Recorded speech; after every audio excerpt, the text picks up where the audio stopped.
you. Thank you. Whoever sent this in, thank you so much.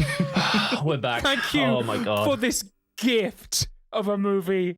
Oh, this is going to be a fucking banger. We thought we were in the dregs of Eurospy season, and we were so right. You know what? Maybe we don't even need... We can just, like, kick the can down the road. Another 6 months of Eurospy after this. No. Another 20 billion euro spy. I think we should go out on this because this is, like, the ultimate Eurospy. This is perfect. This one is so good. A genuinely thank you to whoever suggested this to us. So, hello, welcome, Kill James Bond. I'm November, joined as always by my friends Abigail, Thorne, and Devon. Hey. What's up? And because we're at the end of Eurospy, we're transitioning into robbery season, which is coming very shortly. We took suggestions, we're still taking suggestions, I think, from you for Eurospy movies that would be good to do. And one of you, some genius, suggested Danger Diabolik. Ugh. Now, Danger Diabolik is late 60s Italian. It's not barely even Eurospy. There's no spying in it. It's like, it's a comic book movie, and that's the first thing about it, right? This is the first real like comic book movie we've seen since I think Speed Racer. Yes. Yeah, and it has a little Speed Racer in it. Yeah, the comparison suggests itself naturally because it's filmed in very similar ways to like evoke a comic book, a comic strip, right? What if Speed Racer was also Batman? Yeah. Was also like a thief and the Joker. It's Love that song. It's so good. Yeah, because this is like the intellectual property here is a comic book, right? Like Diabolik is this like Italian pulp comic criminal thief, and they made a movie of it. Dino De Laurentiis made this movie and Barbarella at the same time, which is a workflow you can only achieve. I think he's dead now, so we can say that you can only achieve thanks to like 60s Italian drugs. They're talking about a Barbarella remake. Well, they should remake this too. Yeah, at the same time, to keep it true to the original vision. They're talking about a Barbarella remake. If we're the modern day Siskel and Ebert, who is the modern day Dino De Laurentiis is my question. Right in. But so I watched this movie, right, and I with a kind of slight wobble to it in the middle, which I'll talk about, right? I didn't get any drops from this either, which is decreasing the quality of the podcast. I apologize. I've had to watch 3 Johnny English movies back to back to back. I haven't had time to but it's been bad. The Johnny English movies aren't good. You'll hear about them soon. Live shows, come to the live shows. Suffering, yes. Yeah. But I do want to say I watched the first 10 minutes of this, right, and my first note is this rules. Holy shit, this is a bridge to robbery season because we start with a heist. Yes. Yeah, I'm so excited to talk about the beginning of this film because it starts so normal. And the places that we go, it's almost nostalgic to look back and think like, that was us 110 minutes ago as an armored car had like fake cash loaded into it to fool a thief, and there's an inspector who's worried about a thief called Diabolik, and I'm like, we're going to go to such amazing places. It's true. Although, to be fair, even these details are a little bit exaggerated in a kind of comic book fashion. Like, there's some brilliant shots of the, like, van full of fake money leaving, escorted by, like, it's like one van and, like, 18 cops on motorcycles, all looking like fucking hell, all looking like the dude from Cruising. Yeah. It's, like, great. Like the Tom of Finland Protective Brigade have been deployed. We see that the real cash is being sneakily transported in a Rolls Royce by some cops who are disguised as diplomats. Yes. And we get some sick theme music as they drive out. The other interesting thing here is that we put the Zenigata first. We do. We're putting the Zenigata before the Lupin, right? Like, we see Inspector... what's his name? It's Jinko, right? It's Jinko, yeah. It is Jinko, but I called him Zenigata the entire time. Inspector Jinko Biloba is he's sitting there, he's like sweating. He's like, the whole criminal underworld worries me less than one man, Diabolik. And I'm like, sick. Yeah, great, fantastic. They're being followed by, and I'm going to be very normal about the cars and the clothes in this, I'm afraid, listeners, you know what I'm like. They're being followed by a black Jaguar E-Type, which is the second most beautiful car in this film. Yeah, it's great. Also, I should say, some really adventurous camera work. Yeah, I was going to say, like, some really beautifully composed shots for this, like, schlock. Mm-hmm. Like because they shoot them like comic panels a lot of the time. And it means that you get some really, really nice framing. I'm a huge fan. It's quite difficult, at least for me, to describe exactly how this is shot. But there's one shot in particular when this sort of convoy with the Rolls Royce and the real money and the fake diplomats is going into the dockyard because they're moving the money to a boat. And it's like shot from a crane operator's seat, like straight out and down. And it's just like a brilliant little tracking shot. I really like it. And then we get one of our favorite returning guests on the podcast, Gas. It's so great to see Gas working again. I mean, listen. Gas is never out of work. Not one, not two, but 3 gases are deployed simultaneously against the convoy. Bright colors, purple, yellow, and green. It's wonderful. He's like a consultant anesthetist. He's got 3 gases on the go at the same time. Yeah, my brother rocks up and just attacks the convoy. Just like wheels his little stool in, monitoring a concentration of 3 different gases. He's texting me monosyllabic things every week or so. He's got like a gold gas, he's got a green gas, he's got a purple gas. All of these envelop the Rolls Royce, and he steals the fucking car. He steals it with the crane. Indeed. Big magnet. Yeah, while Zenigata and his like fake diplomats are like, where did it go? And then he stops standing atop it, hanging off a crane to laugh at them, to do like an evil laugh. He is laughing the whole time. Yeah, he's doing like, ah, ha, ha, ha, ha, ha, you fools, you have underestimated Diabolik. It's an evil laugh, too. You know? Now, we also got to talk about Diabolik's fit here. He's wearing some tight rubber, including a face mask. It's a leather gimp outfit. It's a weird sort of, I've never been sort of like a materials kink person, you know, like leather or like rubber or latex, PVC, whatever, don't really like do anything. Update your charts at home. Thank you. Diabolik, on the other hand, is like he's textile maxing. He's like, he's got like leather and I guess like rubber. Yeah, I was gonna call it latex, but it's not. It's like a rubber mask that is unbelievably tight fitting and looks like his face. It's all white though in this. Yeah, it's like literally, I think it might be like painted on. Yeah. It like forms to his lips, which you think like when he took it off, he'd be like really sweaty and like mess up his hair and shit, and like his face would be red because it's been constricted. But no, don't worry. It's genuinely quite unsettling to look at. I don't think it's meant to be. It looks like you can see the kind of through line from this to the Team Fortress 2 spy. Yeah. Yeah. In particular, the fact that it covers his lips, but there's like a kind of mouth slit. So you get a really uncomfortably like close relief mouth. It's really like He jumps off the crane into the harbor, and my notes say, did he lose the money? No. Don't worry about it. It kind of looks like, because he doesn't have a bag with him when he does this, but then later on he has the money, so I'm just like, oh, I guess I don't know how he did that. He's just like inconvenienced them by lifting their car out over the harbor. Dives into the water. It's like, now you'll have trouble getting that car down, Inspector. I've taken the keys to the crane. It's the first part in like a 14-part plan in which he has to delay them by like an hour, you know? Yeah, the first 13 parts are all just like inconvenient bits he does. This is basically true. He's doing like social experiments. The other thing about this is the continuity is also comic book style, which is to say non-existent, right? So yeah, don't worry about it. Where was the money? Yeah, up his asshole. Fuck you. Yeah, exactly. And now he's driving his black E-Type along some like coastal roads with the money to escape, and he's being pursued. This looks a lot like the opening sequence of Quantum of Solace, actually. There's tunnels. It might be the tunnels along Lake Cuomo. Maybe. Lake Cuomo? Lake Cuomo. Wait, what's it called? It's Lake Como. You're thinking of Andrew Cuomo. Lake Como. Oh, I'm sorry. I'm thinking of Andrew Cuomo. Sorry. Wish I had any Andrew Cuomo bits in the fucking tank for this, but I yeah. Really mishandled COVID. I don't know. Yeah, sure. Yeah, when Andrew Cuomo killed all those stuntmen. Yeah.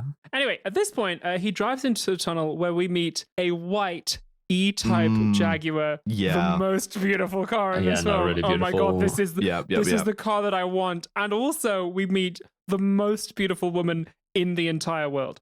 This tall, blonde, stacked 10 out of 10 woman. I've made a note here that says she looks like Kim Petras if she was a little bit older. Yes. This is Ava Kant. I'm obsessed with this woman's jawline. Yes. Well, so Kim Petras is my... Oh, you meant the actor. Okay, sorry. Yeah, Marissa Mel. Again, like, incredibly beautiful. I was gonna say, like, she Kim Petras and I are the same age, but she looks about like 17, God. just because I don't know. She has the rich people surgery that makes you look keeping track of this. Yeah, sure. But that's why Dr. Luke keeps working with her. Anyway, so they switch cars and fool the surveillance helicopter, right? Because they're leaving in a white E-type, and they're like, what? Because cops are like, it's a comic book, so the cops have to be like dumb. Like Yeah. Right. He crashes his black E-type off a cliff to divert them, and I'm like, no! I know. The number of E-types in the world decreased by 1 because of this film. And It's got triples. So don't even worry about it. Triples is best. Yeah. Kind of worth it. Triples makes it safe. He has it back later. He takes his mask off and his haircut is utterly fucked, though. Like, I think we should It's true. start here. Before he does, like, he's changed into a black mask here. Yes. And the mask is like really, in particular, the print that I saw was really quite like high resolution, right? And so you could see how uncomfortably wet this rubber was in place. It looks horrid. And she full force kisses him on the mouth slits. And it's really like, it's uncomfortable. I'm having a bad sensory time with that, you know? They're having a great time with it, though, because that's what their kink is. They're all about the materials. That's true. Materials maxing. Yeah. He's getting cubed after this, so we'll be fine. And they go to the bat cave. He has a bat cave. Oh, the matte painting of this fucking layer is my God. beautiful. Yes, yeah. The Batcave is so good. This is when I thought this is just Speed Racer, but done in the 60s.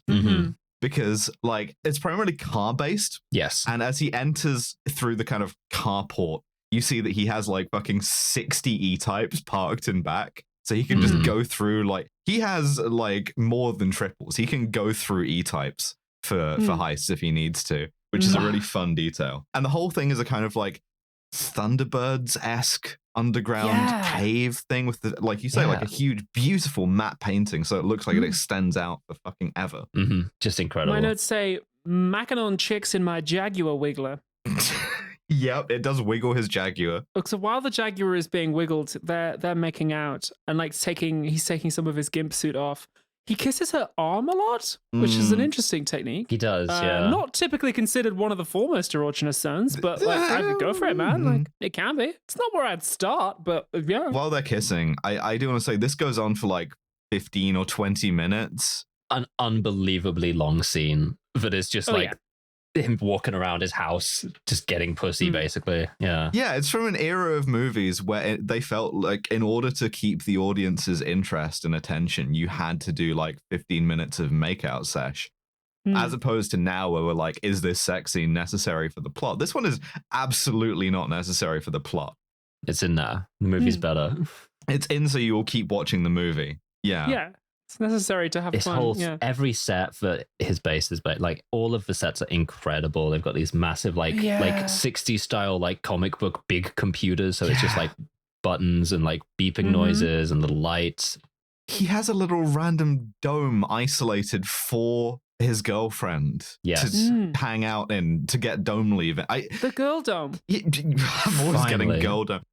To the girl dome. If anyone needs me, I'll be in the girl dome. It's genuinely like they gave Ken Adam some like Italian mescaline. It's really, it's the kind of grandiosity of the, if I don't know if that's a word, of the early Bond sets, but like tweaked slightly to add strangeness, you know? But she gets out of the car. She says, "Don't be long." She goes straight upstairs and gets naked immediately. Yeah. Because like they're gonna fuck. They've just done the heist and now it's time to fuck.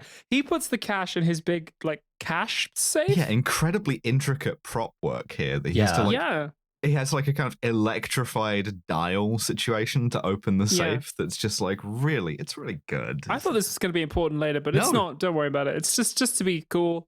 This whole movie, whether it's like simultaneously wearing leather and rubber or designing a kind of like pre-LED light up like dial for your safe, is very textural, you know? I also like that they shower before they have sex. They both shower. They have separate his and hers showers. Some Very of the nice. funniest privacy arrangements in this shower because It's a single frosted circle, like halfway up the wall. It looks great. I love it. Like a colored frosted circle. Mhm. Yeah. the frosted circle, which is covering directly the tits, pussy, and nothing else. It's perfectly measured in diameter. It's not like frosted glass. It's just like perspex that's hanging down from the ceiling. Yep. I like it. It's incredible. It's is the thing. crazy. It's so filmic, if you know what I mean. Like celluloid is also a texture. Absolutely. And I just say things like this sometimes. I don't know what I mean by that. His shower also has the fucking glass like sphere, but it's slightly higher up, so it only needs to cover the balls. Just his and hers. My notes say us when the Patreon comes in. This is basically This is it, true, yeah. Week 1. 3 separate showers, each with its different like perspex. End of the month, we're all on the ice soup, though. It's Well, no, because also at this point, they have an enormous rotating bed. It's the size of a fucking field. the bed is fucking colossal. The bed is monolithic. It's crazy how big the rotating bed is. They put $10 million worth of cash on the bed and they fucking a big pile of money. It's got like 16 pillows of varying shapes and it rotates. It rotates around a central pillar. It's like Why, a bed though? shaped like the letter O. It's like ridiculous. The bed that fucking defies the Coriolis effect. Like, what is the point of this? Is he like a sniper? Is he having to account for the Earth's rotation when he's fucking? It's so unnecessary, and that Bit makes of it long distance so... relationships, but The central pillar looks like the fucking pile of radios in the Tate Modern as well. It's just like going It's right true. around the middle here. it's so cool. No, it whips. It's so sick. Like throughout this, we're getting cuts of a different scene that is happening where where Zenigata is talking to the Minister of the Interior, who's played by Terry Yes. Thomas. Fucking amazing.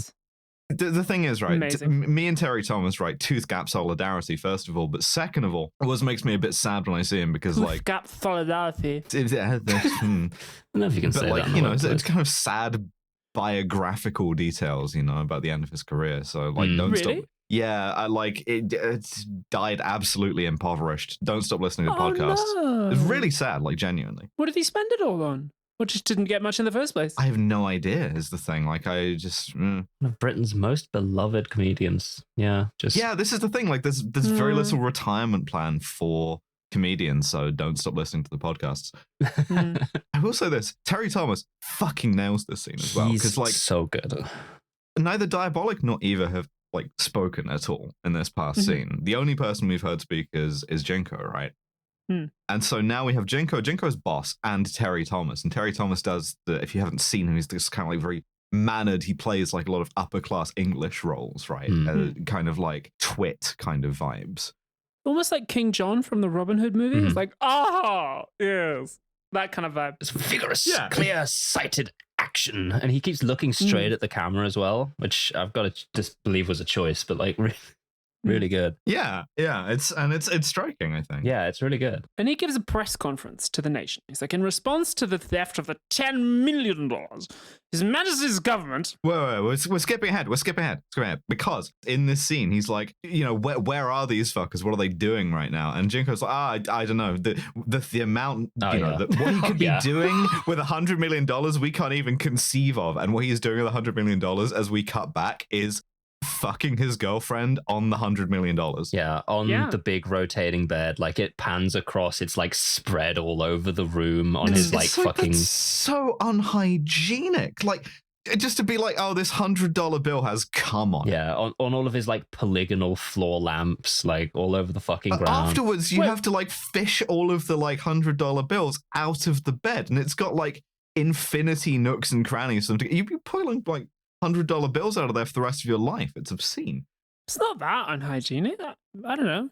I mean, it's for the cash, you know? You have to spend that. Yeah, that's true. Just like, anyway. But so... Yeah, no, they're having sex in a massive pile of money, and then it cuts back to, I believe, the press conference. Yeah, the press conference is after that. Yeah, because Terry Thomas is like, I have to do a press conference. We're going to catch this guy. Yeah. Yeah. And social experiment number 2 is deployed. Well, guess what? We're bringing back the death penalty because we're gonna fucking kill Danger Diabolik. I'm sick of this cunt. Yes. I'm sick of this cunt. You know. I don't love that this is a thing that governments sometimes do in real life, but I do like that it's a thing they'll sometimes do in fiction. Is like, all right, this guy's annoyed me too much. Execution is back on the table.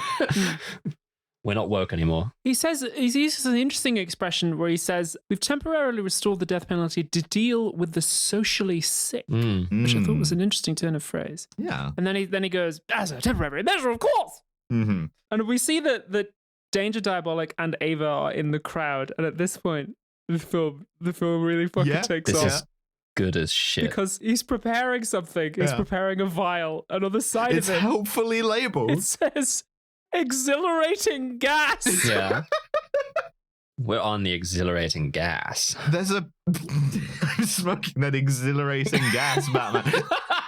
There's it's a perfect 1-2 joke here, right? The Nos canister. I'm washing my grinder, Batman. No, there's a perfect 1-2 Batman joke here, right? A Batman like original series joke where it shows West stuff. Exhilarating gas and then a little sort of pillbox of anti-exhilarating gas capsules. Really good. For him and Ava. The movie has my heart in its hand at this point. I'm charmed. Him and Ava take the anti-exhilarating gas capsules and he doses everyone in the room with the gas by way of using a Hasselblad camera to take photos of everyone. And the flash bulb lets out a little bit of gas each time. And they all start laughing. It's the Joker gas. They all start laughing at Terry Thomas. It's true. He's pranking them. The thing I really like is Zenigata holding himself back for longer while his boys are absolutely losing it. And he's just like, no, be serious. We have to be serious. And then cracks up as well. It's great. It's actually really well acted. Yeah, Michael Piccoli, really phenomenally good job as this guy. And Terry Thomas too. Like they end the scene with like a sort of a close up of his face as he's like trying to keep it together and failing. And he like absolutely sells the fuck out of this with just the face. It's great. And then in the next scene, Zenigata has gone to see his boss, the chief of police, and he says, I want to resign. I don't want to chase Danger Diabolik anymore. I quit. I'm out. I'm done. The minister, Terry Thomas, he just resigned, so I don't want to be part of it anymore. And the chief of police says, no, you're not going to do that. But I am going to give you special powers now. As police powers, not like flight. Give you that compound V. It's like this and Day of the Jackal in a weird like handshake meme to be like, what if we just gave the police like unlimited powers? Actually, a thing with like all police movies in some sense.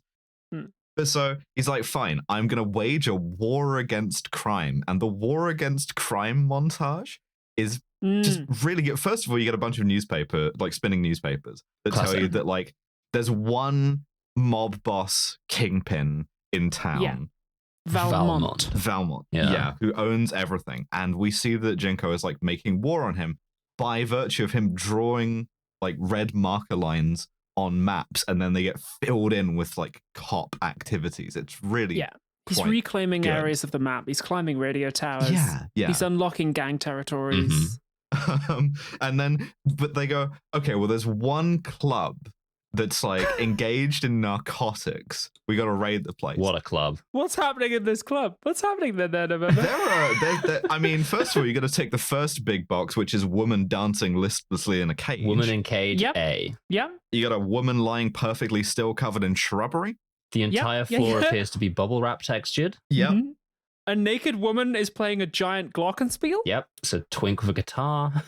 You have a spliff, a sort of a marijuana cigarette being passed down, not in a circle, but down a line, which is very strange, but makes for a great tracking shot as it goes through all these faces. Really good, yeah. Like I said, it's actually really inventively made. That's really competently done, yeah.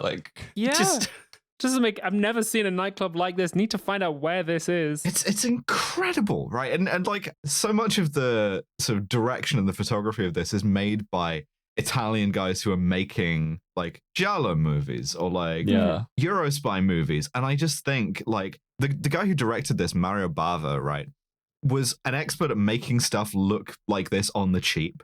And I just think, imagine if you had handed this guy American money, you know? The movies you could have gotten out of him besides this would be incredible. But so also maybe going completely insane, but I swear down one of the women in this weed club looks trans to me, which is counting that as progressive representation. Maybe. Yeah, I'm with you. I mean, there's a hint later on which I want to pick up on, but And immediately 10 cops step into the frame, and everyone just goes like, "Oh." They raid the giant. Yeah. I should also say this has successfully made drugs look so cool. Like this could single-handedly reverse drug education in schools. You could be like, fucking do drugs. They're great. You get to hang out with a bunch of cool Want to people. try some drugs? This is the opposite of Dare. You know, you just show them this scene. They're like, wow, this looks cool as hell.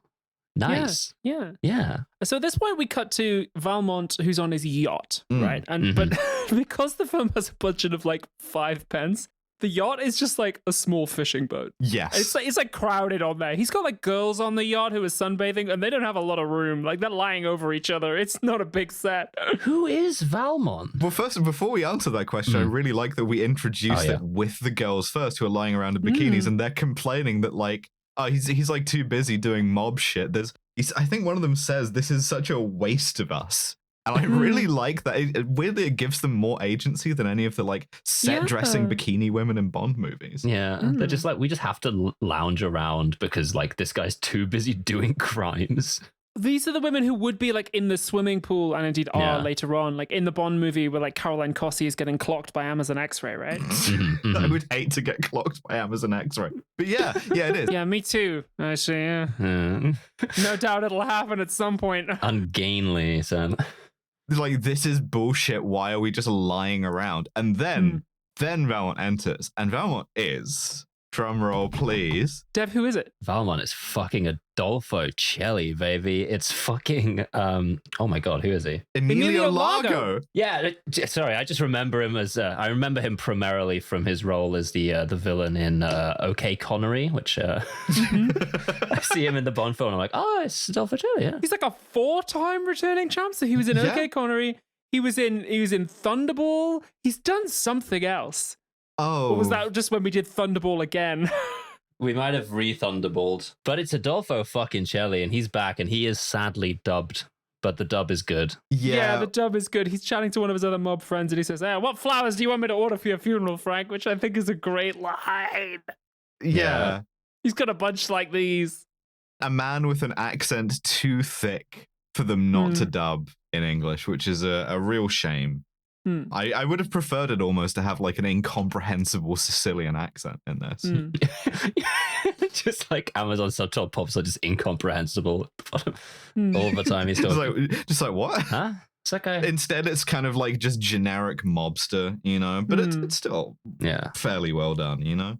So he gets the message from one of his goons that his nightclub with the giant glockenspiel has been raided by the cops, and he's pissed off. So he makes a phone call to Inspector Zenigata. Yes, who is at that moment slamming a mint julep. It's worth saying. It's like drinking it like a Coke. Just it's fucking rock. Middle of the day. Yeah. Yeah. The little button on my desk. And he's holding a burger the entire time this scene. Like, we're not...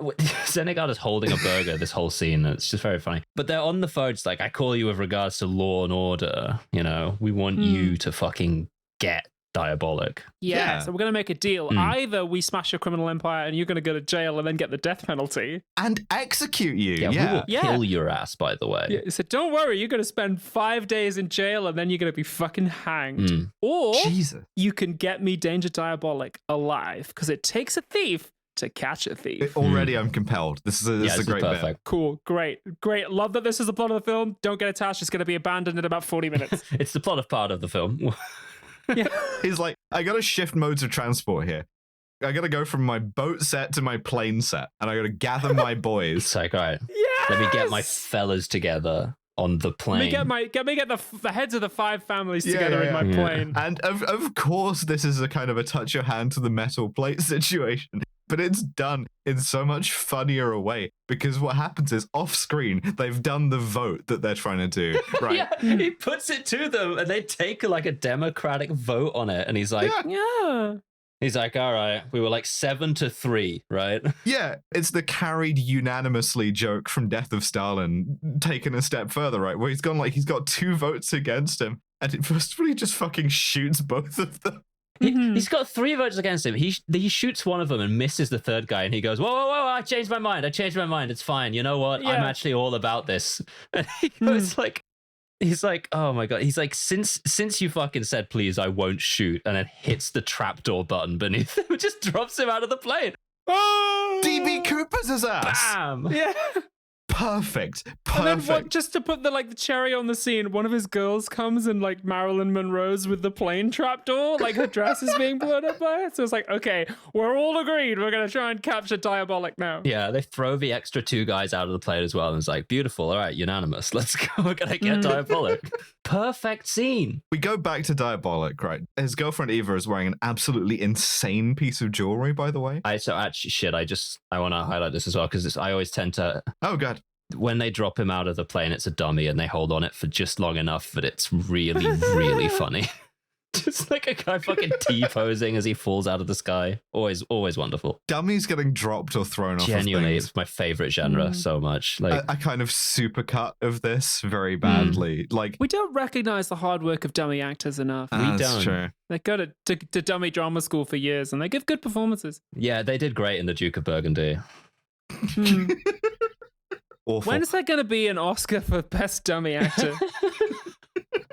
Before there's one for trans people, I bet. Yeah. Best use of a dummy? They should do it. They should do more weird Oscar categories. Yes! Best use of a dummy? I love that! Just to encourage people to do weird shit. Dropped from a trapdoor directly onto the stage. Most surprising moment in a film. He gets fucking gibbied. Just. Anyway, then we're back to Diabolik, and he is still lounging in a big bed. You could bring the dummy out on stage and like give it the actually so much fun. We are 35 minutes into the movie thus far, and all Diabolik has done is hang out in the bed. It's been like banger, banger, banger. Yeah, and he has said nothing this whole time. Yeah, His girlfriend is there wearing an insane ring. It's like a ring and then like a fucking Christmas tree bauble on top dress of it. as well is just like a black dress coated in little eyelets, like little metal shoes so eyelets, nice. like you put a lace through. It's like some Dolls Kill shit. She looks phenomenal. She looks so good. But anyway, they hear on the news that the British finance minister is visiting the country of Europe. Italy, where we are. Japan and Italy of the States. It's comic book world, you know? Yeah. The British finance minister is visiting comic book land on the 5th. And this is like the first time Diabolik speaks. He says to Ava, like, oh, your birthday's on the 6th, right? What do you want? And the news report says, the minister's wife will be wearing like the beautiful, famous emerald necklace, which is worth like $1 bazillion dollars. And we get like a nice... So it's like high-status TV news to be like, and here today our most stealable thing is. Yeah, and she says, I want that necklace for my birthday. And he's like, okay. I really like that as like a sort of an artifact of genre. And I go, oh, that's perfect. It's like such a comic book thing. So, you know, the thing that you announce is, the sort of like the largest diamond in the world is on display at Gotham Museum, right? Mm-hmm. There is actually more to it, as we find out later, which is great. I love that his motivation for stealing this is I want to get my girlfriend a lovely present. Yeah. Well, he does kind of make her work for it, too. They're a team, you know? That's true. That's true. He has her like stake the place out in disguise as a sex worker. Yeah. And then picks her up. He like cruises her and picks her up. So like this is also kind of like just erotic role play that they're doing. Yeah, definitely. Between themselves. Yeah, this is fucking horny as shit. But the minister's staying in this castle. I've never seen sex workers like picking people up outside of a fucking castle before. Maybe I should visit more castles. But anyway, maybe the sex workers I know just don't hang out outside castles. So she says, so the inspector's in there. He's waiting for you. It must be some kind of trap. And he's like, oh, wow, cool. Like it. And then we go to Valmont, and one of his bikini girls has also been working as a sex worker. And she tells Valmont there was a girl outside the castle earlier on who definitely is not a pro. Yeah, genuinely. I saw her. Yeah. She was shit. I like what she just like is like, oh yeah, no, I know this business, and she just isn't like doing a very good job of disguising herself. Yeah. It's genuinely really good. And so obviously, well, let's get a positive ID on this last. You've seen, Diabolik's girl. You've seen Diabolik's girlfriend. No one knows what she looks like. Fucking what film has used the identigraph? So they use the identigraph. Couldn't fucking tell you with a million years, but they do use the identigraph. It's for your eyes only. It's got the fucking It's definitely guy. Roger Moore, but like there's about a million of them. Yeah, this is true. It's the guy. Why don't you use the identigraph? He's the bad guy in a recent movie that we did. If we could identify that someone, why don't you try the identigraph? So he says, why don't you try the identigraph? And the identigraph is literally a kind of like police e-fit thing. Yeah, it's like a sort of etch-a-sketch. Dress Barbie up. E-fit. Really cool. Yeah, and the end result is like the comic book character, which is a fun kind of in-joke. Really? Right? Yeah. Oh, that's quite funny because the note that I've made is that the end result is like a drawing of Ava that's incredibly clocky. Also true. Very strong jawline, yeah. 60s Italian pulp comics liked their women clocky. The chin on her cartoon counterpart, like if somebody drew me with that kind of chin, I'd be like slightly insulted. But then again, I did go out of my way to not have that chin. Yeah. Like I say, the jawline on Marissa Mel is like very strong. Like the identigraph using montage as well is so 60s. It's so well done. Like it just like Yeah, like little it's cute. animated section as it like cuts through the different kinds of women of it like forming into each other, and then it ends up as her. Like I don't know, I really creative way to do it. Considering that they basically just needed to be like, I saw her and I could recognize her. Like it could have been a much more boring scene, but it wasn't. I like it a lot. For sure. Yeah. I get another moment that raised my eyebrows because Valmont summons a doctor. Yes. And says, do you recognize this woman? Is she one of your patients? And he says, my patients count on me for a degree of discretion. And I'm like, what kind of doctor is this guy? Let's not worry about Another it. one of Adolfo Celli's, one of Valmont's girls here is wearing a dress that's entirely comprised of PVC red triangles. Oh my Great. god. Fantastic. Fucking incredible. Literally no two ways about it. She supports Hamas. Yeah. They're all upward facing though, so She does a handstand, she'll support Hamas. But like, what kind of doctor is that? I mean, that could be like plastic surgery. That could be like abortion. That could be transgender. Could be gender, you know? There is a strange clinic. It's 100% canon that she's trans. I'd go ahead and say that. Yeah. I will say strongly that this makes it a movie about being transgender. 100%. This is like strong transgender representation. This is about how if you're dating a trans girl, you should get her a present. Yeah. That's what we're saying. Exactly. And that present should be generated primarily through crime. 100% through crime. Big rotating Give bet. trans girlfriend present. That's what we're saying. Someone give me I want a present. Watch the news, and when they do the here's the most stealable item in your vicinity segment, you go and you steal her that item. They basically never do that anymore on the news. It's so fucked up. I know. I've never had sex on top of $100 million. Like, we're all fucking getting screwed over here, right? Like, things used to be better. Every item on the news is stealable as if you're brave enough. That is true. You should be able to go to the bank and just be like, give me all of the money and I'll bring it back to you tomorrow. I'm just going to go and have sex on top of it. Like, I just want to see what it would be like. I tried and they said, I'm sorry, we've actually lent it out to someone else for the day. You have to, there's a wait list. I'm still on the waiting list to borrow all of the bank's money to have sex on. You can have the silver. No one ever wants the silver. You gold, everyone wants the gold. No one ever wants the silver. Unfortunately, someone like jumps the gun and mentions that the girl might be Diabolik's girlfriend, and this doctor fucking clams the fuck up immediately. Yeah. Oh, and at this point, Adolfo Celli has a great line because the doctor says, I don't know who this woman is. And Adolfo Celli says, hey, San Francisco dropped you out of the medical register, but if you're lying, I'll drop you out of the human register. And I'm like, yeah! Yeah, you want to get struck off? Also, like the mention of like you were in A, San Francisco, and B, or like not a legit doctor. I'm like, transgender? 100%, probably. 1,000,000% transgender. Yeah, fully canon. Back at the castle, back at the ranch, we see that Jinko is like, I'm so glad I made the news do that the most stealable item in your vicinity segment, which I really like as a way of tying up the thing. So it's not just a genre thing, you know, it's him sort of like he's setting the baiting trap. a trap. Yeah. Yeah. See, he's doing great Zenigata stuff. Like he's really undergoing strong Zenigatification. Yeah. I think he starts in a sort of a very advanced stage. We Yeah. saw like him start at the beginning in full Zenigatification because he's like already obsessed with his one guy. He's already got the one guy. He's already doing like massive, expensive diversions entirely to distract one guy.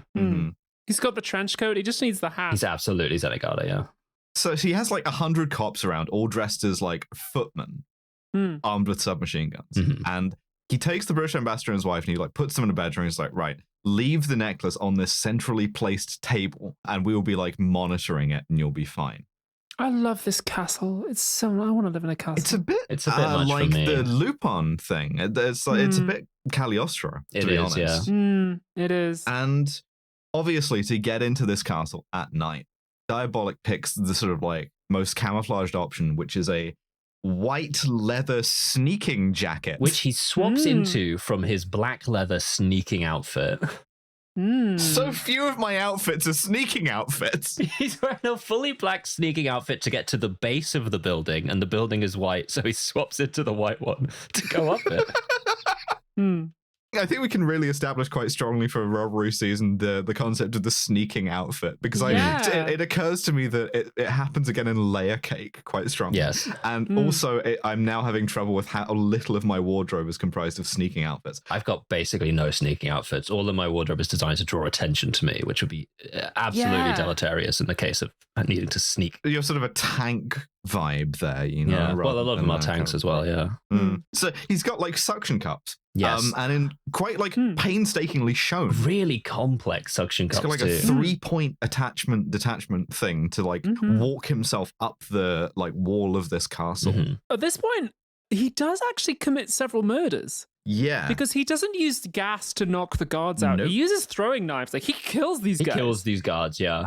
He like commits 3 murders, and I'm like, whoa, He's okay. morally grey is danger Diabolik. Yeah. Yeah.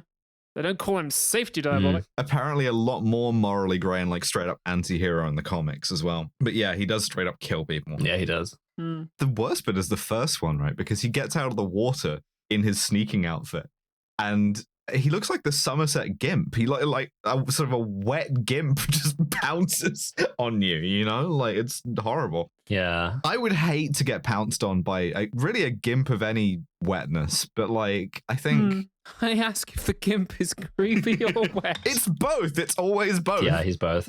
So two ways about that. I've seen cruising. The lubricated gimp. Oh God. Well, you don't want an unlubricated gimp, do you? No. That's the worst part, is that you can't like grapple him back because he's too slippery. Really, the kind of the gimp suit is a sort of like effective method of self-defense and camouflage. In this Yeah, I situation. mean, listen, he's an expert. He knows what he's doing. He dressed himself as a gimp for a reason. Yeah. I can't read my handwriting in the next note, so I don't know what fucking happens next. He takes a Polaroid picture of the room the necklace is in, Yeah, and then sick. puts that picture over the camera that's hidden in the painting, so it looks like nothing's there. Pulls out one of those huge ass Polaroids. Yeah, Oh, the yeah. cops burst in, and the necklace is gone. Perfect. Just absolutely spot on stuff. Instead of going out the window the way he came in, which you think he would, he runs through the castle. They chase him. There's gunshots. Yeah, he gets detected off screen, which is a really funny choice as well. Yeah, it is, to be the kind of he has failed the stealth sequence. At this point, he gets to the roof. He does. He does. He uses an ancient catapult. Before we get there, we have a long chase scene up the world's sort of the spiral staircase with the wobbliest handrail in the world.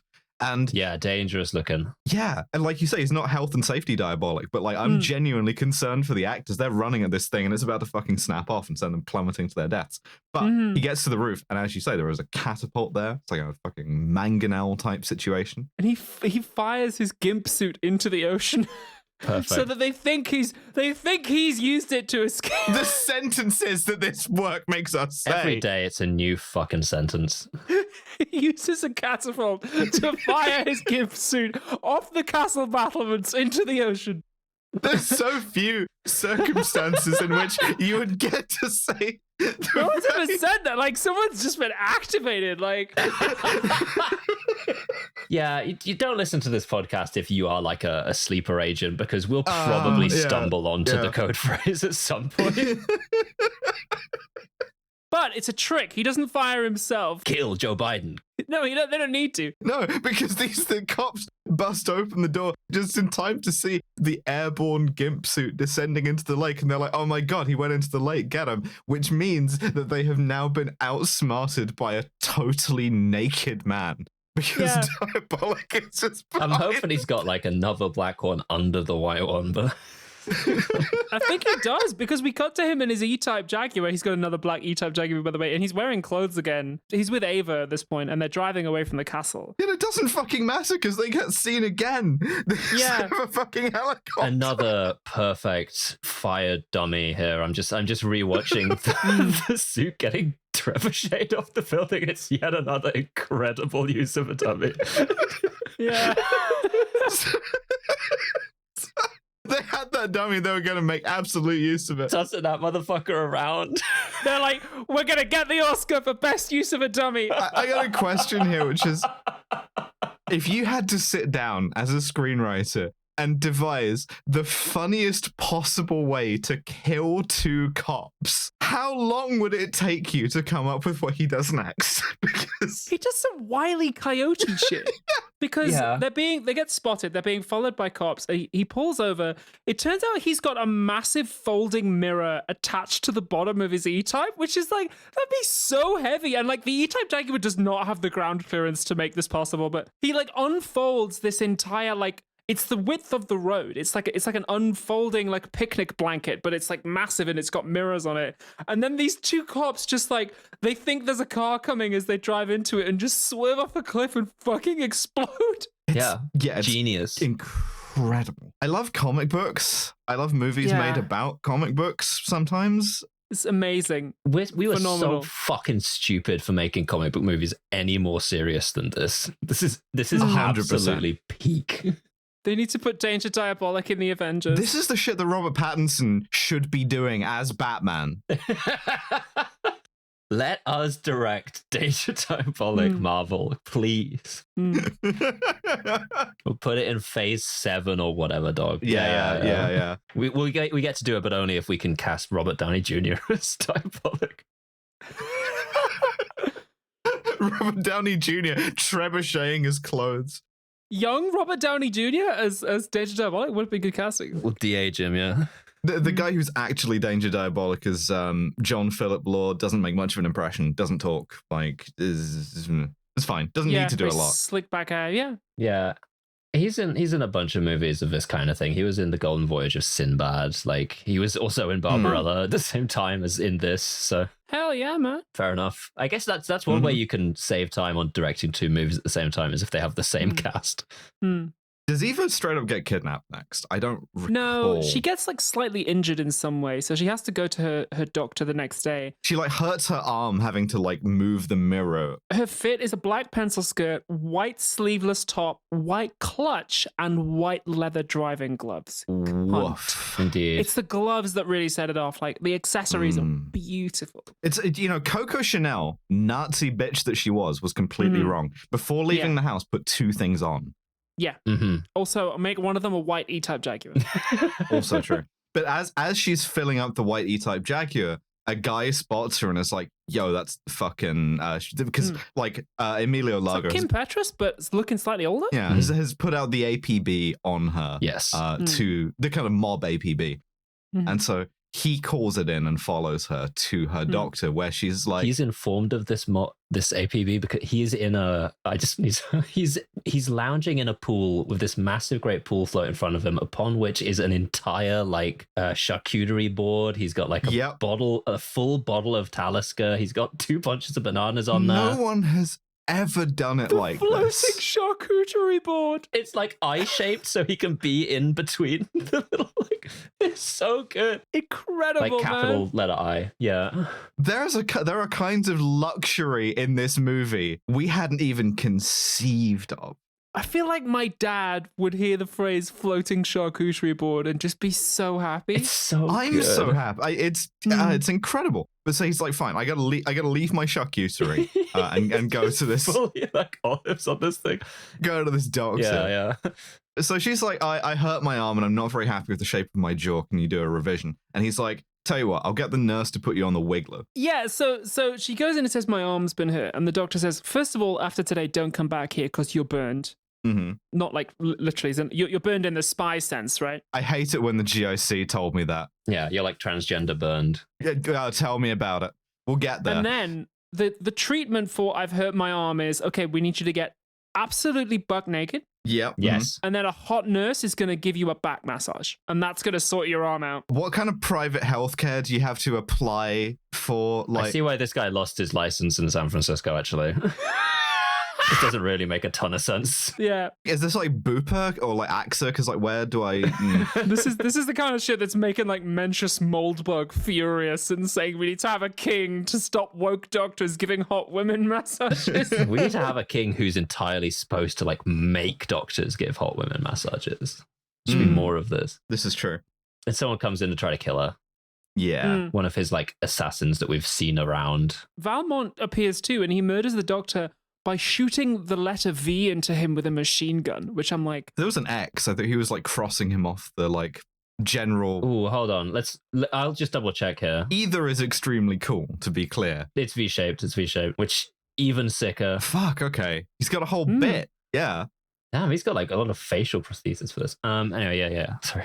The other thing Valmont has when we cut back to his lair is he has a gold lame phone. He does. Oh.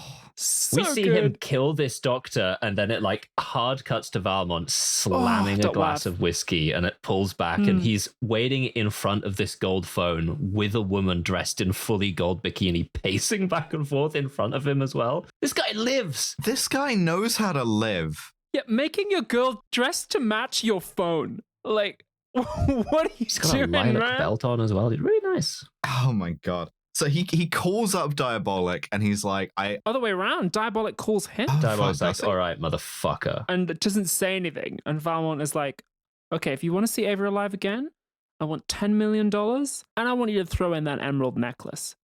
And Danger Diabolik, credit to him, supportive boyfriend of his transgender baddie, says, yep, no problem. He cooperates immediately. It's nice to see Valmont lead from the front as well by like showing up. Yeah. There's some sexual threat here too, because he says, I've got a couple of experts in dealing with women here, which if you just purely read it at face value is quite a funny thing to say, to be like, yeah, I don't know what the fuck they've got going on. So I got like a guy who knows what they're about. I got my boy who understands women here advising me. I have two people on the spectrum at all times advising me. I got Mel Gibson. That's got Mel Gibson. Mel Gibson from What Women Want is here. That was a real like person who told the joke first, person who told the joke loudest. It just happened to me there. Okay. No, I was echoing it because you made me laugh by saying it. Mel Gibson in a gold bikini pacing back and forth. And like Diabolik immediately is like, yeah, 100%, I'll give you 10 mil of a necklace, no problem. Mm-hmm. You know, if that's my girl, you know? Yeah. That's just my lying around having sex on money. I've got loads. Every time Diabolik like appears on screen, there is this sort of ethereal choral like motif, which to me heavily implies that he's some kind of holy warrior, or like someone's looking favorably upon him. His theme music has like a really cool sitar lick in it as well. It's very cool. Where do I get theme music that's cool? 1960s Italy, I guess. Yeah. Anyway, so they do the deal. Diabolik is taken at gunpoint onto Valmont's plane. And at this point, Diabolik insults him in the funniest possible way by calling him unprofessional. Diabolik walks onto the plane, stands exactly in the middle of where we know the fucking like trapdoor is. There's a seam in the carpet, like it's very obviously like he walks in, puts both hands on the metal plate and goes, all right, fucker, I have your stupid necklace. How much of a trap is this? And the answer? Significantly. Yes. At least 50% a trap. He takes the necklace off him. He opens, so is Ava, by the way. He opens the trapdoor, gives him a parachute, and says, Ava's down there. Go get her. Cool. So Diabolik grabs hold of Valmont and jumps out with him, and the plane explodes because he put a bomb on it. So you're coming with me, bitch boy? Let's go. Really good. Perfect 360. Absolutely ideal. And as they're falling, Valmont confesses, like, yes, it's a trap. The inspector's waiting for you down there. Like, it's all a setup. Like, please don't kill me. So he pulls the cord on the parachute and they land together and Valmont is knocked out. Yeah, and never seen again. That's not true. But it's a bit weird too, because he gets down to about like 5 feet of altitude and then perfectly karate chops Valmont on both sides of the neck. So he falls like 5 feet, but like off a parachute. I'm not sure how the kind of fall damage debuff works there, you know? Yeah. It's actually a glitch that even if you're wearing a parachute when you fall, you just get the same amount of damage as if you weren't wearing one. Yeah. The problem is, this being like a sort of like Italian low budget film of the 60s, right?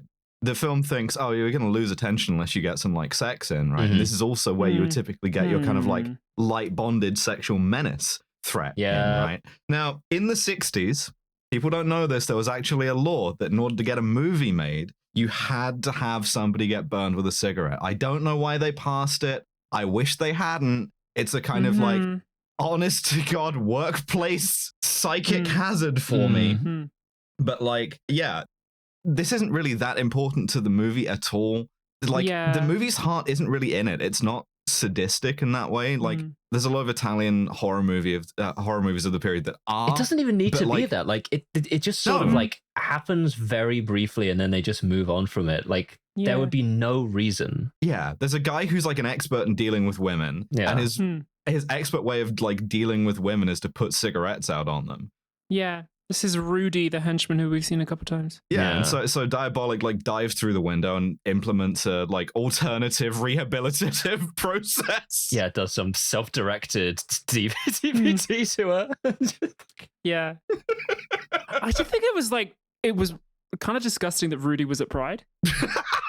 Yeah, like, I don't know. I was like, what the fuck are you doing here? Rudy is coming back with like a new thing about how like actually he was dissociating the whole time. Anyway. Yeah. I saw Rudy at Pride and then I fucking flipped Rudy off. Community policing does not work. Rudy's still around. Won't shut the fuck up. Rudy, don't act like you're surprised I'm flipping you off. Fuck you. Like, anyway. Fucking criminal? Diabolik rescues his girl. Yeah, she's fine, by the way. Like, it's and like I say, there's not really any menace to it, which is fine. The fact that this kind of upset me for the rest of the movie is like a me problem, and I'm not thrilled about it. The movie itself is like, apart from anything else, this is such a fucking stupid thing to get like legitimately triggered by. You know, I wouldn't say so. Because, well, the thing is, like, the movie very much like lingers on it as a shot as well. Like, it does like present it, but like. You know? The problem is that like this is purely internal, right? And I'm not going to do an hour of therapy here, but like having triggers or whatever is fucking ridiculous just in the abstract. You're like, oh, I saw a thing and now I got anxious and sad. It's like, it makes you feel so fucking lame, doesn't it? It's so annoying to be like, oh, now I'm sad. Yeah. So Zenigata is there. And Zenigata has actually like really missed him as well. Zenigata is like cut up. He's there with like 15,000 cops, and he's like, "We're finally gonna get him, and then it's gonna be over, and it's gonna be fine." So they get in a gunfight. Valmont, for some reason, decides heroically to try and like kill him on his own as revenge. Yeah, I would have kept my head down, man. Oh yeah, I remember.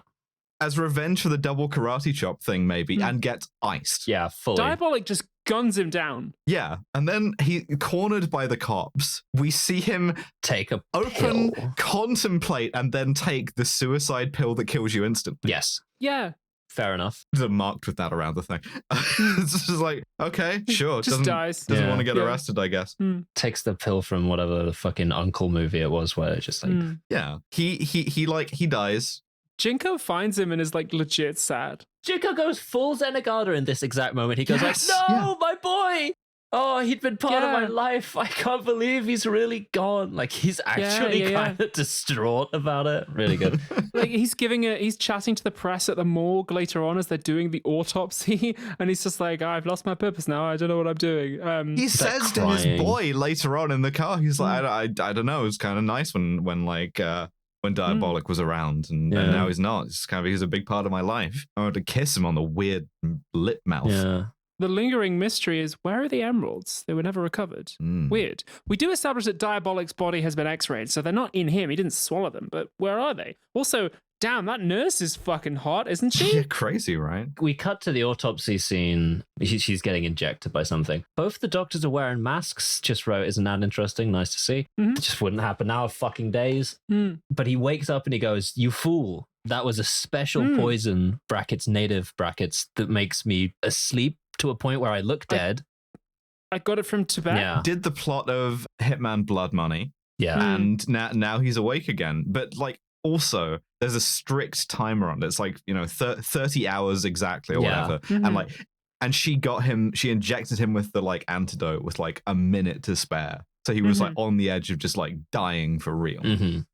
But so he incapacitates the doctor and escapes. I think he incapacitates him to a fatal end. Ava wheels him out like under a sheet right past the press. Yes. Really cool. Very funny. And then later on, Jinko gets the call like, Danger Diabolik's escaped. He's like, Danger Diabolik has not escaped. Like, he's dead. Right. I have his death certificate right here. He can't be alive. It says cause of death, 11 machine gun shots on the certificate. He's like, Yeah. This Wait a minute. seems reasonable. 11 machine gun shots, 11 emeralds. Oh, this is Valmont's death certificate. Oh, I know what's happened. He shot the fucking emeralds into him. Into Valmont. We cut to the like crematory. Diabolik is there in disguise as Valmont's old man dad. Like knocks out the like mortuary assistant with an urn. With an urn. And like takes the emeralds. Yeah, which Sick. are from like the like sick. cremated ashes. He like picks them out of the dude's fucking dead ass body. Yeah, fucking metal. He is always making fucking moves, dog. He's grind set. He leaves walking with a cane. And like two women stop him and ask him something, and he's like, I don't know. And then they say, where's the doctor? And he says, he's in shock. And I'm like, you tried to be smarmy and just failed. That's not a line. There's a perfect shot here, which is like a sped up version of the end of The Usual Suspect, where he's walking with the cane and he just like tosses the cane to the side and jogs away. Like in full view of them. And then they hold that shot. And I don't know why, but I found that hysterical. And then we cut back to the lair. Ava is swimming. She comes out of the swimming pool. Diabolik arranges the emeralds on her soaking wet titties and says, happy birthday. These are such sex people. Yeah. Yeah. Genuinely reprehensible. These people go to sex clubs, right? And they only ever fuck each other there. It's like, it's why? They're in love. It's beautiful. Now, listeners, you might think that was the end of the movie. That would make a lot of sense to be the end of the movie, right? Because that seems like, we've gone on a journey here. Like, that we've seemed to have, like, wrapped things up. It's like a happy ending for our central characters. We have forgotten whole stages of Zenigatification that can exist beyond. Now we enter movie 2, because this movie very much feels like 2 episodes of a TV show that were stuck together. Yeah, we've got half an hour left to film here. Now we have the second one. Let's just reset all the stakes because... Yeah, we do. We just start again. Because Zenigata, I'm going to keep calling him Zenigata because this is what he fucking is. I don't care if they named him after a like herb. Is like, all right, what we've done is we've secured the entire gold reserve of the country into one big You're skipping ahead. ingot. Hard skipping ahead. Skipping ahead. Jesus Christ. Okay, You're skipping ahead to something which is like irrelevant, but still quite funny. I should be clear. I was reeling at this point. Terry Thomas is back. No, sorry. I tell a lie. Terry Thomas has been replaced. He did a shit job and he's gone, and they've got a new guy there now. And he's like, I want this Diabolik motherfucker caught. So I'm going to institute a $1 million pound Italian currency reward. We're giving this $1 million lira or whatever. Great British fucking lira if we get this guy caught up. And he receives a note immediately. Yeah, like the second... This is a little calling card. He opens the note up. We don't see the contents. We only hear like the fucking angelic choir Diabolik leitmotif hit. And he's like this, and this guy's in full like, my God mode looking at this thing. And so the note from Diabolik says, you're trying to persuade the public to catch me by giving them $1 million. So I am going to take that $1 million away from the government. And then we get a montage of every tax office in the country being exploded. Literally full force exploding. He like Viva Vendettas every fucking tax office. Yeah. We joke about James Bond like blowing up a family court, but like he fucking implements Project Mayhem is what he does. Yeah. He does.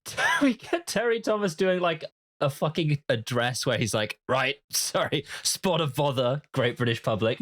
All the taxes, and all the tax records have been destroyed. So I'd love it if you guys could just guess how much tax you need to pay and just send that to the government, please. And like we see this on a telly and it pulls out and like a bunch of like builders or whatever watching it and are all going like, yeah, fat fucking chance, mate. Yeah. He appeals to their civic pride and they're like, Great Britain is now completely fucking broke. Yeah. Diabolik has like single-handedly destroyed the state financial capacity of the country. Because of that, they go, we are going to melt down the entire gold reserves of the UK into one colossal ingot and sell that so that we can make enough money to keep Britain going for another year. And so naturally, I've become helplessly dependent on the ingot.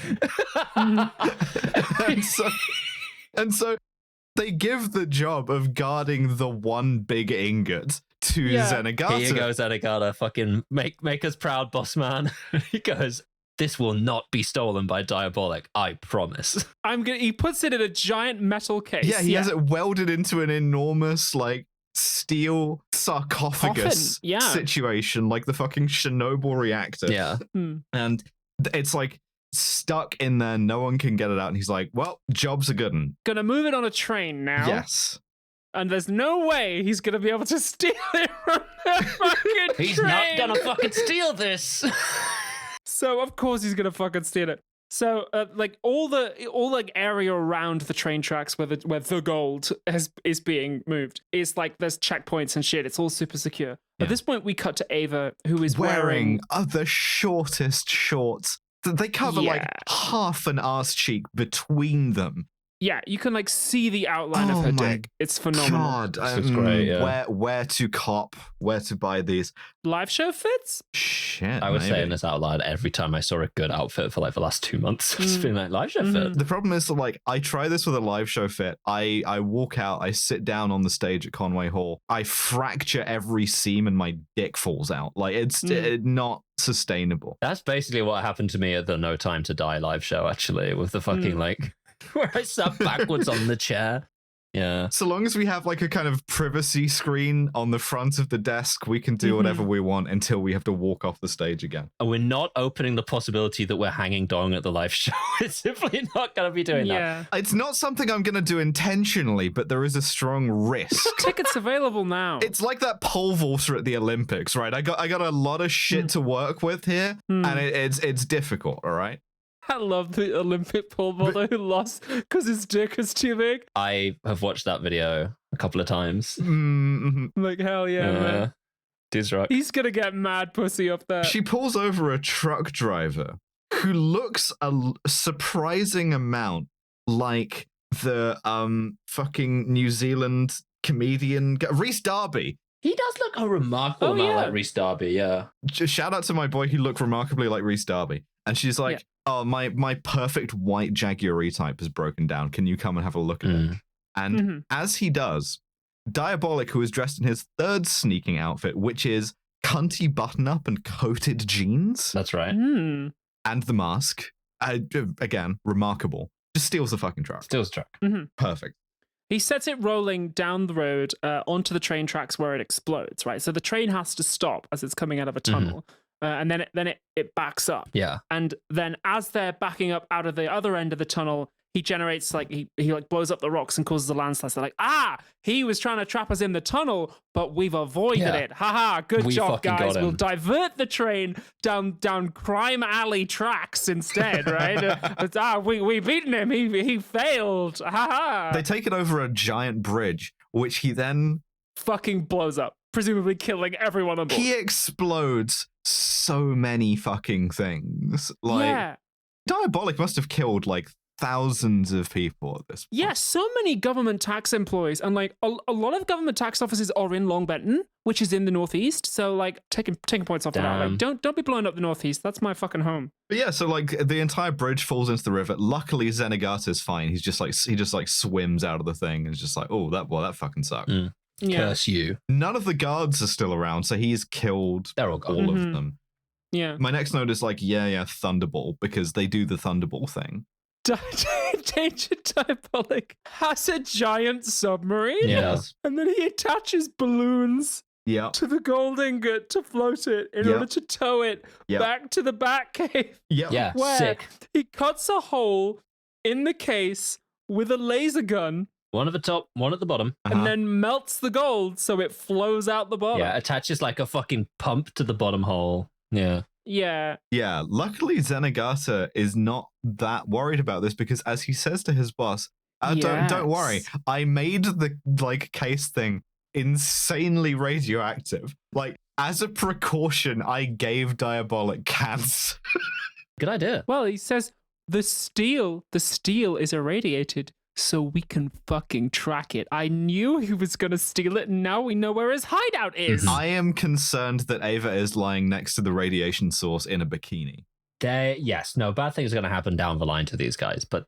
I should also say Diabolik is wearing... he's not in a bikini. He's wearing like a kind of heat suit. The heat suit is so good. It's so cunty. It's like silver and has a cool like perspex mask. I love it. The little visor on it. He puts the heat suit on in a second. Before then, he's wearing a pair of leather trousers and no shirt, which is to like open this thing up. And he puts this fully fucking silver heat suit with a weirdly like, I don't know, figure hugging face. Yeah. Like it's got the chin and everything, and he closes the top over. But then all of a sudden, while he's like melting this gold down, he's got the pump attached to the bottom of it. His crystal array starts flashing purple, which is the danger one. That hasn't been established or anything, so she has to say it out loud. Yeah, the Batcave has an alarm system, which is a giant church organ made of crystal. Yes, that is correct. Yes, yeah, his crystal organ starts like blaring. Oh shit, my crystal organ. Yeah. You go and hide, and I'll take care of them. And his way of taking care of it is to flood the Batcave, killing everyone. That's his plan. That's his plan. His intended like course of it. action here. Is to like Zenigata is just like battle of equals or whatever. He wants to drown this motherfucker like a cave diver. There's a real disparity in like venom going on here, you know? The cops swarm the cave and they're shooting at Danger Diabolik. If you pause it, you'll notice an odd detail, which is that one of the cops has a gold machine gun. Well, because he prestiged, so he unlocked that. Oh, he does. Yeah. Cool. Not ever mentioned. Not commented upon. Got all the weapon perks. What department of the police is that? These police budgets are insane, man. Like, you gotta cut that. Like, defund that guy. Defund that guy. You need to sell that gun. We don't have any tax money. Yeah. Why wasn't that in the ingot? If the cop with the golden submachine gun shoots you die in one hit. So, like, it's kind of worth it tactically. Yeah. I mean, I die in one hit when I get shot most of the time. Are you pussy? Like, that is true. I mean, it would take, I think, 2 to 3 depending on where they get me. I balance it out with a huge hitbox though. Melted my hurt box is actually huge. It's fucking stupid. Like it was a real mistake they made when they were coding me. It's like extends like a foot to my left. But we see he's like established that he's melted this gold down because we see him using the hose to like blast it into ingot molds, and it's like gold tinted water so that it like flows really strongly. He's held at gunpoint for slightly too long, and the pressure builds up within the single gold ingot that is all the gold in the UK, and it fucking explodes, spraying radioactive gold the entire base with gold and coating him completely. He gets crystallized in gold. He gets like Medusa'd. Yeah, genuinely unbelievable.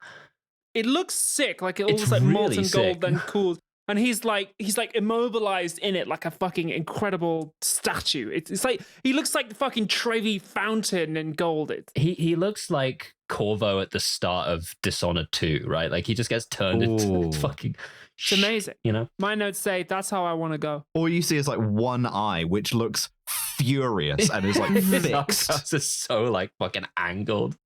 Really, Yeah, really, yeah, really yeah. good. I love this. I want a little gold model of this for my desk, actually.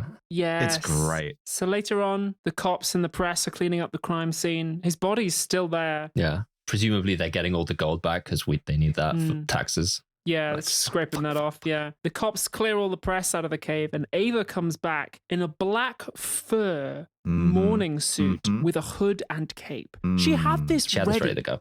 This was in her bug out bag. Yeah, obviously. Her Louis Vuitton bug out suitcase. Oh my God, that's so good. My leather bug out hold all. Yeah. The designer bug out bag. I love that. That's so good. All right, writing that into something in the future very strongly. Yeah, that's really good. She's like, can I get a private moment with my insanely dead boyfriend? And because Zenigata is a decent man, he's like, of course. Yeah, go on then. He's like frozen in gold. What are you gonna do? You're not gonna like chip it off with a toffee hammer? Fine. Little tiny. And I get him out of there. But then when they're alone, we see he's alive in there. He's just been staring the whole time. The heat-proof suit has saved him from being cooked by the molten gold. Instead, he's just crystallized in there. He hasn't even blinked. He winks at her. Leaves open the possibility that he will escape for a sequel at some point, because obviously he's a comic book character, so he can't like die. And we get the evil laugh as he like winks at her. He's still stuck in there, yeah. He's still stuck in there. Like, she's led away by Jinko, presumably to jail. He's immobilized in that. Like, he's gonna starve. He's gonna die of dehydration. He's gonna stink when he gets out of there. We get one like final longingly like plaintive look from Zenigata to the imprisoned Diabolik. Just I want like 15 more of these. I want like 10 more of these fucking things. I guess I could just read the comics really, but like give it to us. Let us do it. Yeah, exactly. Give us £200 million and we will deliver a Danger Diabolik film that is as good, if not better than this. That's our solemn promise. That's right. Yeah, we'll spend 40 million on the movie and the rest on Italian drugs. Yes. Well, that's part of the production process. Like they can't get mad at us for that. We need that for the movie. That's what they call development. Dino De Laurentiis. But what does this film say about masculinity? It's cool. Masculinity is about loving a girl and giving her presents. It's true. And crime also. Yeah, crime pays. Yeah. And it's fucking sick. It's sexy as hell too. And it's okay if you like kill a few guys because like they're in your way and whatever. Yeah. They work for the British government. Go on. Your partner's a trans person and like you're killing a bunch of British government guys. It sort of makes a lot of sense to me. Based, yeah. Every day I record with you, I feel myself going up the no-fly list. They'll let you fly. They didn't kill you in Mexico. Not yet. Fly to Mexico. But we don't have to just sort of rate this subjectively, right? Because we have a scientific system. That's true. It's called the SCUM system. It's down to SMUM, cultural insensitivity, unprovoked violence, and misogyny. How smarmy, and this is a difficult question, is Danger Diabolik? God damn. He tries to get a couple lines off, but they're not very good. I feel like attempted smarm is like 2, but then once you add in Valmont 2, I want to raise that to at least 3 because he's got the best lines. He's like laughing a lot, which is quite smarmy. Like he specifically pauses to gloat a fair amount. Yeah. No. He just can't land any lines. I think that leaves it at like a 3 maybe. Yeah, I'm happy with that. I would say so. He's not that smarmy. He mostly lets his actions speak for themselves. Cultural insensitivity. I mean, it's a deep dive into the culture of trans women, which obviously we appreciate. There are 0 non-white characters, even in the background of this movie. Like, yep. I'm looking at the R Italians white dial for this year. For now, no. It's just like 1960 what? 1968. Which is right after Italians became white. I want to know what like the interstitial hits on the dial are. Because like yes, no, and then like in the middle, like Irish. So don't know. I don't think it's my place to say. Yeah, that's fair. Well, if you're not white, think of a joke and write in. Do not read the labels off that dial. You are not like able to do that, white girl. Okay, fair. Can we say I don't like that they dubbed Adolfo Celli? Yeah, that's anti-Italian racism. I think that makes it like another 3, right? Because that's what we give for omission. We give 2 for omission. I'm giving 1 for dubbing Adolfo Celli. Yeah, sure. unprovoked violence. I feel like this is going to be pretty high. He kills a lot of fucking people. He blows up every tax office in the Great British Isles, presumably killing everyone inside. Because let me tell you, like, audience, they are not subtle explosions. Like, it's the people building. of Long Benton, this is a fucking tragedy. He commits like direct personal murder, like unprovoked with throwing. He knife. quietly does like 4 9/11s at like the 4/5 part of this movie, and it's not really mentioned. It's played as a joke. If we can't call this like 6 or 7, then what are we even doing? This is here, the most know? unprovoked violence someone has ever done. I genuinely. He blew up every tax office and like killed a 9/11's amount of people because like the government said something mean about him. Yeah. If everyone that the government said mean things about did that, there would be like one Algerian boxer, all trans people, and like every POC in the country left and no one else. Yeah. 7. 6, Yeah, 7, seven. all right. 7 it is. And misogyny. Wow, that's a difficult question actually, because like Eva's the only woman with lines. I think she's the only woman. Valmont's girl has some lines. Oh yeah, but they're all dumb, and most of the shit that he does is like slapping them around metaphorically, not literally, thankfully. Where he's like, you were stupid or whatever. You know, they're just kind of, they literally are set dressing, and the fact that they complain about it maybe, you know, gives you half a point off. Eva's like capable, but like she's still an accessory. Yeah. Women only exist if they're are only allowed to exist if they're sexy. Yeah. I feel like it can't go lower than 5. Like, it's pretty bad. I would comfortably do 5 for this. Yeah. Okay. In that case, we are looking at a total score of 18, which is like a higher Daniel Craig Bond sort of a rating, like a bit worse than The Man from U.N.C.L.E., which seems to kind of track. Yeah, it's a scientific system. Like a Brosnan Bond. It feels, that feels about right. This is about right. On the other hand, I had a blast with this one. Like, yeah, this was great. This whipped. Yeah. I would recommend watching this, to be honest. Like, yeah, same. Particularly the first half. The first movie within this 2 movies is like really quite This is good. going up there with like Some Women Do and like the ones that I want people to actually see. The Great Spy Chase. Yeah. Put this on the list of we should do this at a screening night. Yeah. We if we're doing screenings, we should screen Danger Diabolik. Yeah.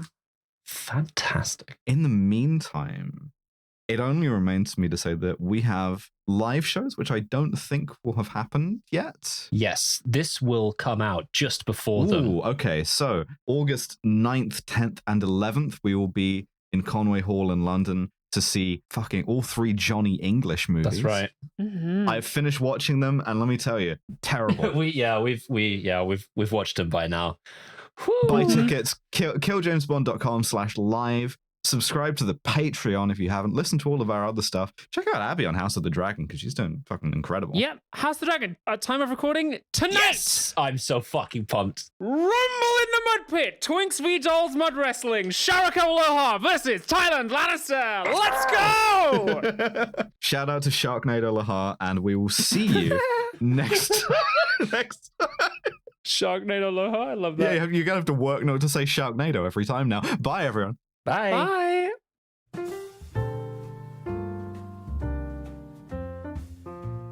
Thank you for listening to yet another episode of Kill James Bond. If you're hearing this on the day it's released, you still have time to come to the Kill James Bond live shows. Not long, mind, not long, but you've got time. Conway Hall in Holborn, the 9th, 10th, and 11th of August.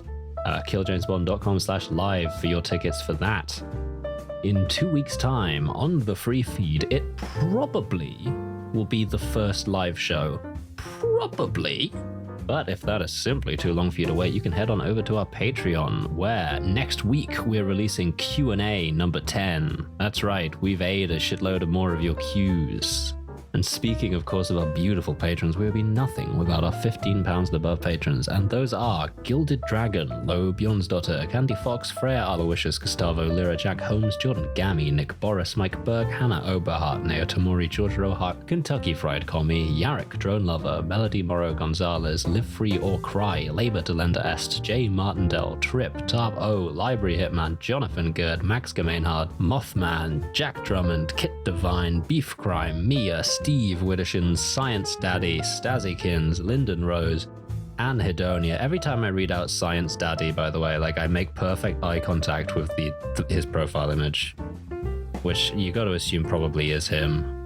Really big, like, you know, like really, really spiraled mustache. And I'm making perfect eye contact with him when I call him Daddy every time. And it does waylay me ever so slightly. Thanks for the support, Daddy. Stazikins, Lyndon Rose, Anne Hedonia, Maeve Victoria Roth, Rosie Can't Fail, the cunty mannequin in the third row, Claire, Jack Louvier, Lexi Bomb. Let me be real for a fucking moment. I hate reading these names. Forrest L. Norvell, The Project, Whitney Wolverine, Goblin Queen, Arthur Sex Crime, Loretta Mayzurf, Lady Houndstooth, A Very Silly Vixen, Trans Commissar Sorsha. Please do the Magnifique with Belmondo. I'll probably do it. Hell, just the worst. Lenina Skathach, Olivia, Arts Modular, some sort of silly Canadian creature, Ash, not in Florida, Touchable Tips, Joyous Uwu, a trans robot, AR, Rope Sharpshooter. Ugh. Annie Ruby, KM Belladonna is not an Olympian, Violet Cybra, Isopod Gal, Lady Ariane, Rope Trick, John 2089, Connor's Cool Big Sister, Bronan, Sengchen, a tame spy spoof that elicits infrequent chuckles. It's my favorite. Julia Koch, that's my favorite. Liz and Ash in Florida, it's very hot. Climate change will kill us all. Probably. Clairvoyance, Corvid Cultist, Wolfscott, Alex, Clarification, Noblesse Oblahai, Quinn Valeri, Al Irving, Robert Greensmith, Philippa Smith. Wolfie is normal, Finn Ross, Mega Combi, Abigail, Carriard, Emily Queen of Sloths, Misidentified Lemon, Loz Pycock, Turfs Eat Shit and Die Alone, Pandora Hex, Off to the Protests, I'll pick you up on the way. We're off to the counter-protests nowadays. Talkative Tiger, Lauren Bastin, Josh Simmons, and Zoe Shepherd. Thank you for subscribing to the podcast. Killers One is November, Abigail and Devon. Our producer is the wonderful Mr. Nate Bethea. Our podcast art is by Matthew Lubchansky, and our website is by Tom Allen. See ya. Mwah.